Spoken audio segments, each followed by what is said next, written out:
इंसान की जो फितरत है ना वो थोड़ी जलन वाली होती है।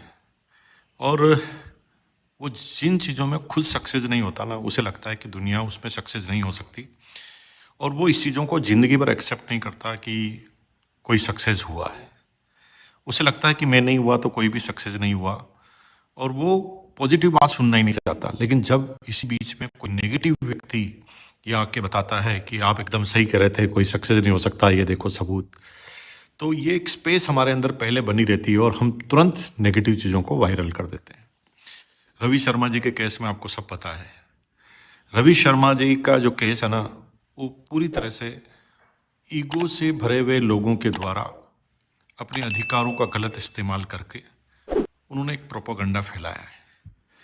मैं पर्टिकुलर किसी व्यक्ति की बात नहीं करना चाहता। मैं सिर्फ इतना सा कहना चाहता हूं कि किसी भी चीज़ की बिना जांच पड़ताल किए कोई भी आदमी कितना बड़ा झूठ बोल सकता है। रवि शर्मा जी के वीडियो में बताया गया कि रवि शर्मा जी की इनकम जो है ना वो 100 करोड़ की है। जबकि पूरा वीडियो देखिए ना, सुनिए उस वीडियो को। वीडियो में क्लियर कहा गया कि मेरा टर्नओवर 100 करोड़ का है। 100 करोड़ पीवी का बोला उन्होंने। टर्नओवर जो है ना वो 100 करोड़ से ज़्यादा है। और रवि शर्मा जी की इनकम जो है वो 40 लाख रुपए पर मंथ है। लेकिन मैं ये सारी बात बता रहा हूँ आपको, मैं तो सारे सबूत के साथ दे सकता हूँ। मुझे सिर्फ एक वादा चाहिए। जो लोग ये बड़ी बड़ी बातें लिखते हैं, क्या वो अपनी ईगो से हटेंगे? अगर मैं सारी चीज़ें उन्हें बता दूँ विद सबूत, तो क्या वो पॉजिटिव डालेंगे? क्या वो माफ़ी मांगेंगे? वो कभी नहीं होगा, क्योंकि वो लोग अपना काम करके निकल गए। उनको जो अपनी व्यूअरशिप लेनी थी, टीआरपी लेनी थी, वो लेकर निकल चुके हैं साइड में और आम आदमी को फंसा दिया है। रवि शर्मा जी के बारे में बोला गया कि उनके पास बहुत बड़े मकान हैं, तो है, मैं सबूत के साथ बात करता हूँ। उनके पास बहुत बड़ा शोरूम है, मैं बात करता हूँ सबूत के साथ। उनके पास कई गाड़ियाँ हैं, बिल्कुल है, वो महंगी गाड़ियाँ पहनते हैं, 100% पहनते हैं। लेकिन उसकी बातों को कहाँ से कहाँ घुमा दिया वो व्यक्ति। वो जो कंपनियां, जो मनी सर्कुलेशन की कंपनियां होती है, जो पूरा मनी सर्कुलेट करती है इधर से उधर, उनके साथ आरसीएम की तुलना। अरे भाई, आरसीएम के कहाँ तुलना करने बैठ गए?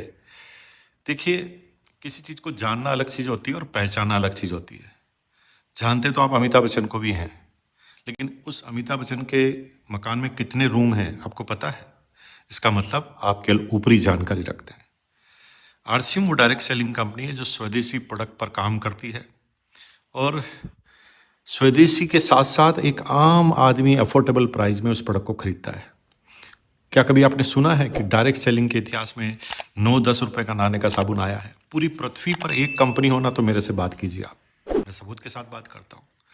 क्या कभी आपने सुना है कि डायरेक्ट सेलिंग की कोई कंपनी 20-25 रुपए किलो का नमक लेकर आई हो? पूरी वर्ल्ड में, पूरी दुनिया में एक भी डायरेक्ट सेलिंग कंपनी है तो बताइए। अरे थोड़ा समझो मेरे भाई। इस 8-10 रुपए के साबुन के बाद, इस 20-25 रुपए किलो के नमक के बाद, इस नमक में से और साबुन में से डायरेक्ट सेलिंग के अंदर पैसा आता है। आप लोग ये प्रोपेगेंडा चलाकर कितने लोगों को अमीर बना देंगे?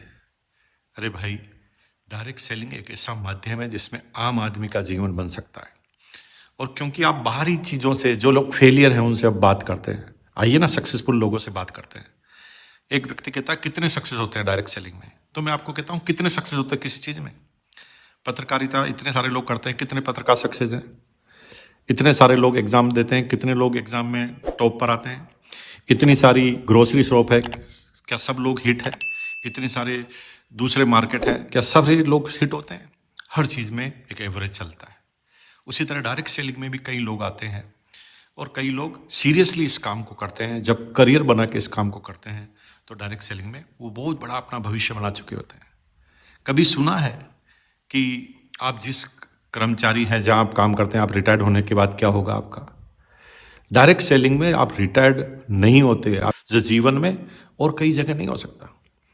कि आप समझते हैं कि आपसे ज़्यादा दिमाग वाला आदमी हमेशा आपसे ऊपर रहेगा आपकी जॉब में।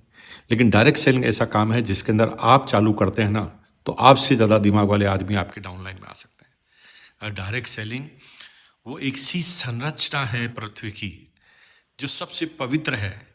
आज इतने झगड़े, दंगे, फसाद, हिंदू मुसलमान, अरे डायरेक्ट सेलिंग में कोई हिंदू मुसलमान होता ही नहीं है। हिंदू की डाउनलाइन मुसलमान वॉइस हो सकती है और मुसलमान भी हो सकती है, और हजारों एग्जाम्पल है।